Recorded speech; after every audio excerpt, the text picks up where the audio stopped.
কে যেন বিল্ডিংটা ভাঙার জন্য বড় বড় হাতুড়ি নিয়ে কোবানো শুরু করছে, থরথর করে কাঁপতেছে। আমি ভয় পেয়ে গেলাম, মনে করলাম মনে হয় এটাই শেষ সময়, আর আমি বের হতে পারবো না, মনে হয় কিয়ামতটা শুরু হয়ে গেছে। তখন চিন্তা করলাম, আল্লাহ রে, কিয়ামত না শুরু হতেই যদি এই ভয়ঙ্কর ধাক্কা কলিজার ভিতরে লাগে, কিয়ামত যখন হবে তখন কি ভয়ঙ্কর ধাক্কা হবে আল্লাহ ভালো জানে। এই ঝালঝালা কেন হয়, ভূমিকম্পের কারণ কি? আমি গবেষণা করতে যে বিশ্ব নবীর হাদিসগুলো নিয়ে আসলাম। বিশ্ব নবীর হাদিসের ভিতরে দেখলাম আল্লাহর নবী মুহাম্মদ সাল্লাল্লাহু আলাইহি ওয়াসাল্লামকে আম্মা জান আয়েশা জিজ্ঞাসা করছে, মা ওয়া সাবাবুজ জালজালা, ও নবী, ভূমিকম্প হয় কি কারণে? ভূমিকম্পের কারণগুলো কি? আল্লাহর নবী আয়েশাকে বুকের ভিতরে জড়ায় নিয়েছেন, ডাক দিয়ে বলেন, বিবি গো শোনো, 3 কারণে ভূমিকম্প হয়।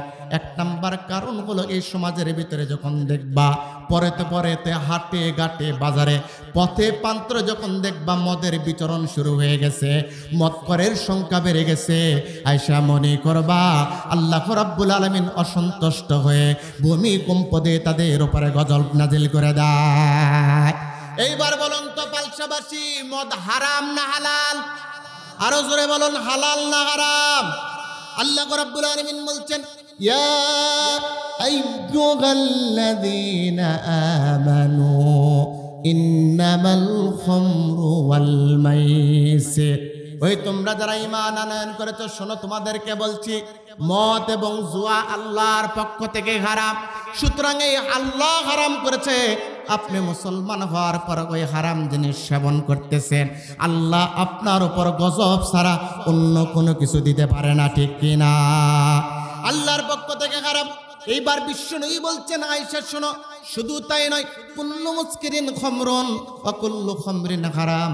আয়েশা শোনো, প্রত্যেক নিশা জাতীয় দ্রব্যই হলো মদ, আর মদ জাতীয় দ্রব্যই হলো হারাম। ও আয়েশা, কিন্তু এই হারাম হওয়ার পরও কিছু মানুষ সমাজের ভিতরে হালাল সাব্যস্ত করবে, যেটা ইবনে মাজারের ভিতরে হাদিস এসেছে 4020 নম্বর হাদিস। আয়েশা বললেন, হুজুর, কিভাবে ওই মানুষগুলো হালাল বানানোর চেষ্টা করবে? আল্লাহর নাই বললেন, মদের নামটা পাল্টায় দিবে। বিশ্বনবীর হাদিস বলতেছেন, লা ইয়াশরিবান্না নাসুম মিন উম্মতি আল খামরু ইউসাম্মুনাহা বিগাইরি ইসমিহা।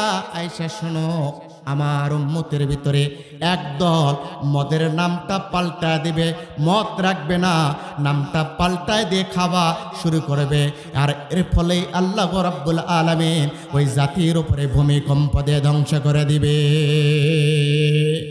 এই হাদিসটা নিলাম, নেওয়ার পর চিন্তা করলাম, মদের নাম আবার পাল্টাই কেমনে? দেখি তো মদের নাম পাল্টাই কেমনে। যা দেখলাম, বাংলাদেশে মদ পাওয়া যায় 6 প্রকার। কয় প্রকার? 6 প্রকার।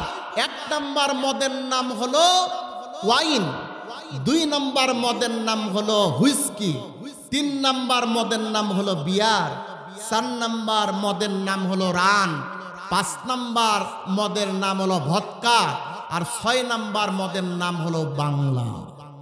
কি? কয় প্রকার মদ? 6 প্রকার মদ পাওয়া যায়। ওরা মদের নাম আবার মদ রাখে নাই, নামটা পাল্টায় দিয়েছে। নাম বলতেছে ওয়াইন, নাম বলতেছে হুস্কি, নাম বলতেছে বিয়ার, নাম বলতেছে রাম বলতেছে ভদকা, নাম বলতেছে বাংলা। আল্লাহর নবী 1500 বছর পূর্বে বলেছেন, আয়েশা শোনো, আমার উম্মতের ভিতরে একটা দল মদের নাম পাল্টায় সেবন করবে, কিন্তু মদই থাকবে। আয়েশা শোনো, ইস্তেহালে হালালে হালালুন ওয়াস্তেহালে বেহারামে হারামুন ফাওয়া কুফরুন। যে ব্যক্তি হালালকে হারাম বলবে, হারামকে হালাল বলবে, ও কুফরি করবে। যতই নাম বদলাক না কেন, মদ হারাম, কোনোদিন মদ হালাল হবে না, ঠিক কিনা?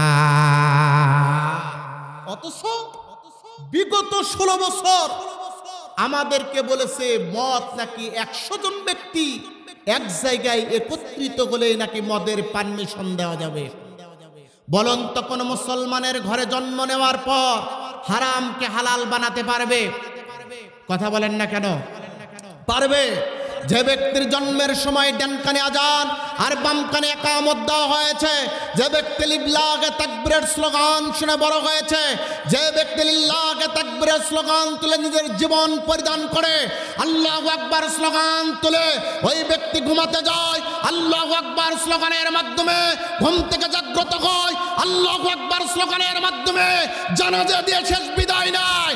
ওই দেশে মুসলমান দাবি করলে মত চলতে পারে না, কথা বলুন ঠিক কিনা? সেই জায়গায় জালিমগুলো লাইসেন্স দিয়েছে গজব আসবে না, ওখান থেকে সরপত আসবে, সরপত আসবে না, গজবই আসবে। তাহলে এক নম্বর আয়েশা শোনো, ও আয়েশা, এক নম্বরে হলো মদ, দুই নম্বরে হলো জিনা। এই সমাজের ভিতরে জিনা আছে না নাই? সমাজের ভিতরে পড়তে পড়তে এখন জিনা শুরু হয়ে গেছে। এই সমাজের যেদিকে তাকান না কেন পড়তে পড়তে জিনা হয়ে গেছে।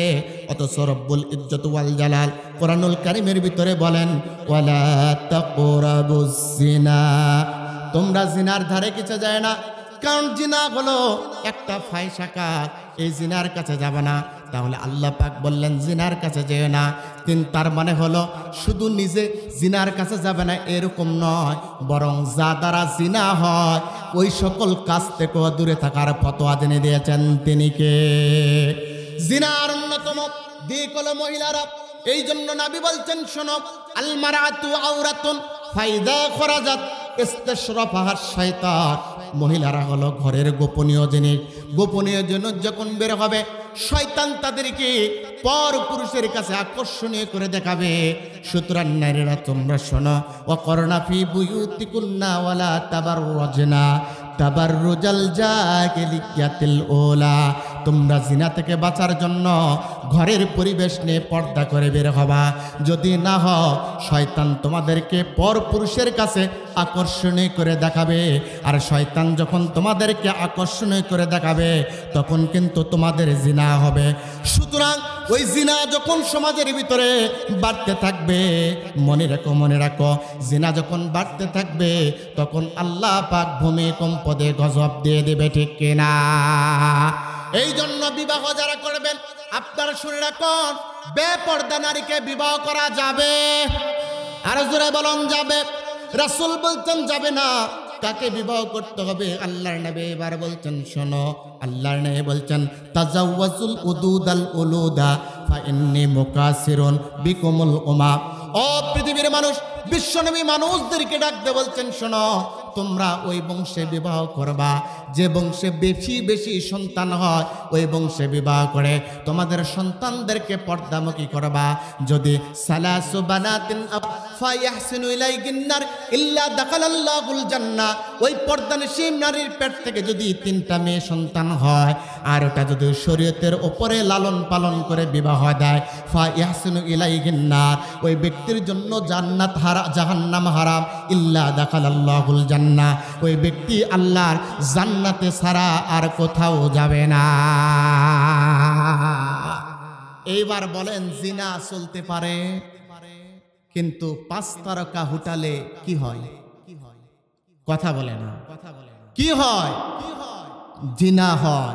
এই জন্য দেখবেন সমাজের ভিতরে এই জালিমগুলো জিনা বৃদ্ধি করার জন্য কি করেছিল? বিবাহকে কঠিন করেছিল, জিনাকে সহজ করেছিল। 10 বছরের মেয়ে পতিতালয়ে পতিতাবৃত্তি করে 5 তারকা হোটেলে যে নিজের যৌবনটা অন্যের হাতে 5-10 হাজার টাকার বিনিময়ে বিলিয়ে দেয়, সেখানে পুলিশের রেড অ্যালার্ট জারি করা হয় না।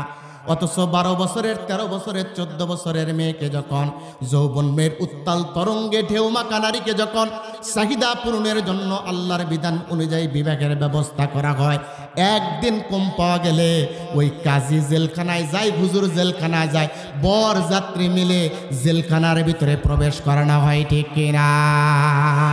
সুতরাং বিবাহকে যখন কঠিন করবেন, জিনাকে যখন সহজ করবেন, আসমান থেকে যিনি গজব দিবেন তিনি কে? 3 নাম্বার নবী বলছেন ভূমিকম্প হওয়ার 3 নাম্বার কারণ। শুনে রাখো। আয়েশা বলে হুজুর বলুন 3 নাম্বার কারণ কি? আল্লাহর নবী বলেন 3 নাম্বার কারণ হলো যখন সমাজের ভিতরে বাদ্যযন্ত্র বেড়ে যাবে তখন মনে করবা আল্লাহ পাক গজব দিবে। কি যন্ত্র?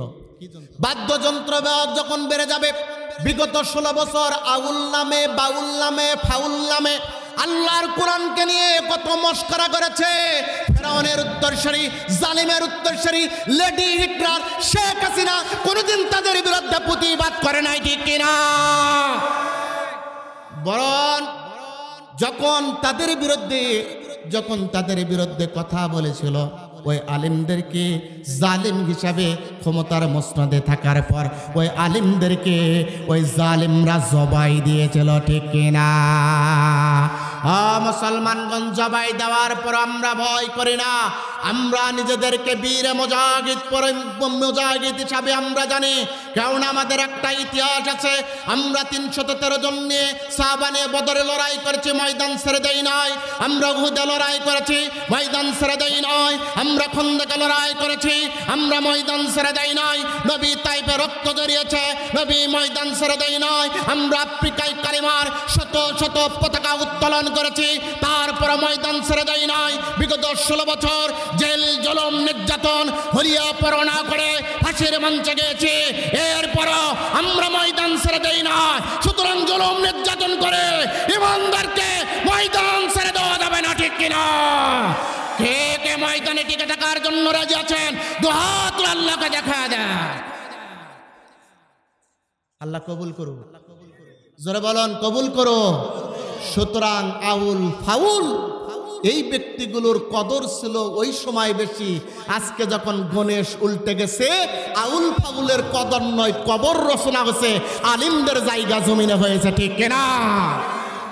সম্মানিত মেন্দার ভাইয়েরা, এই ফাউল আবুল সরকার, এই ফাউল, বাউল মানে কি জানেন? বাউল মানে প্রসাব। আরবি বাউল মানে কি? প্রসাব। বাউলটা আরবি শব্দ, এর বাংলা অর্থ হলো প্রসাব। প্রসাব নাপাক, নাপাক, তার মানে ওরা যা কর্মকাণ্ড করে সব নাপাক। জোরে বলা লাগবে, ঠিক কিনা? কেন আল্লাহর নবী সূরাতুল লুকমানের 6 নম্বর আয়াত অনুযায়ী গান বাজনা হলো হারাম। লাহু ওয়াল হাদিস বলা হয়েছে, গান বাজনা হলো হারাম। ওই গান বাজনা করতেছে আর ময়দানের ভিতরে থেকে আউল ফাউল গুলো বলতেছে আল্লাহর মুকোজা পাসাওতা, নাউজুবিল্লাহ।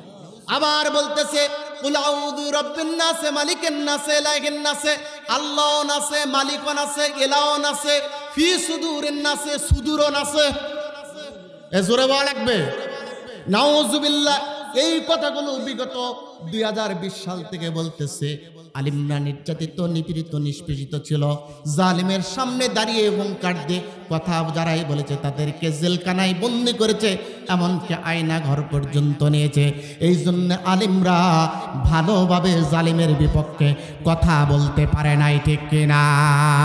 কিন্তু সময় যখন এসেছে, আউল আর ফাউলের অবস্থা কেমন খারাপ হয়েছে। কারণ এই দেশের আলেমগুলো মর্দে মুজাহিদ, আর তরুণরা হলো খালিদ ইবনুল ওমরের উত্তরসূরি, ঠিক কিনা? নবীও বলেছেন, শুনে রাখো। এই জন্য নয় বলছেন বাদ্যযন্ত্র হলো হারাম। যখন সমাজের ভিতরে গান বাজনা, বাদ্যযন্ত্র বেড়ে যাবে, তখন গজব নাজিল হবে।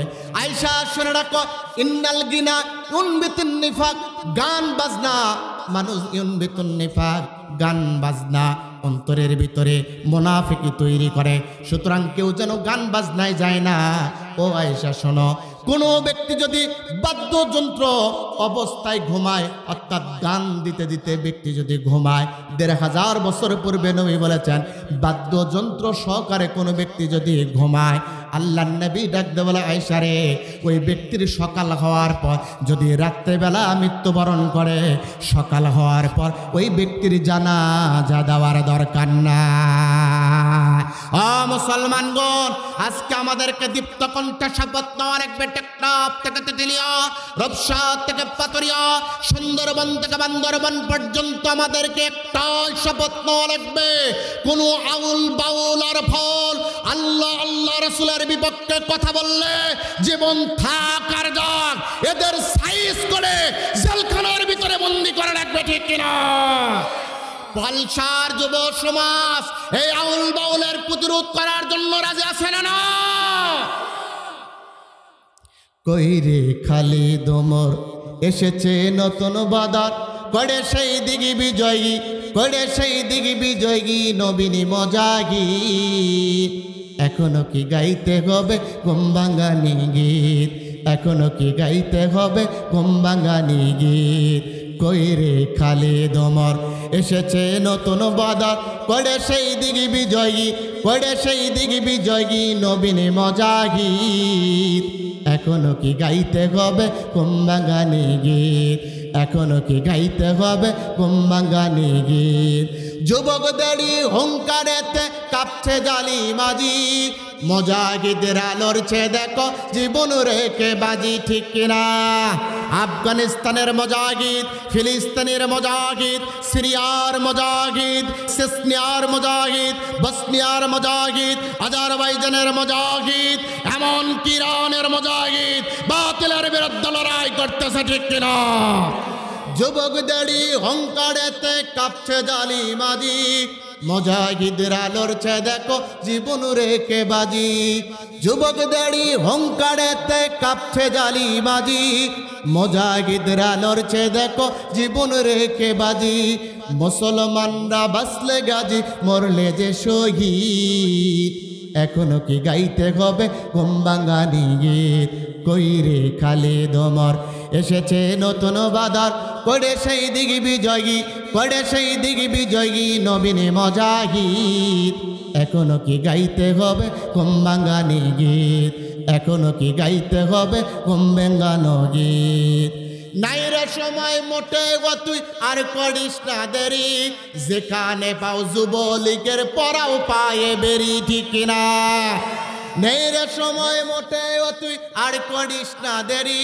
যেখানে পাও আওয়ামী লীগের পরাও পায়ে বেরি এই জিগাদে দরকার এখন হাজারো খালিদ এই জিগাদে দরকার এখন হাজারো খালিদ এখনো কি গাইতে হবে ঘুম ভাঙানি গীত এখনো কি গাইতে হবে ঘুম ভাঙানি গীত কইরে খালিদ ওমর এসেছে নতুন বাদার করে সেই দিগি বিজয়ী করে সেই দিগি বিজয়ী নবীনী মুজাহিদ এখনো কি গাইতে হবে ঘুম ভাঙানি গীত যুব সমাজ জেগেছে আজ তোকে বলি চল তোর দিকে যে চেয়ে আছে সাইদি সাহেবের দল ঠিক না যুব সমাজ জেগেছে আজ তোকে বলি চল তোর দিকে যে চেয়ে আছে কাদের মোল্লার দল আরস থেকে দিচ্ছে আবার জিহাদের তাগিদ আজও কেন গাইতে হবে ঘুম ভাঙানি গীত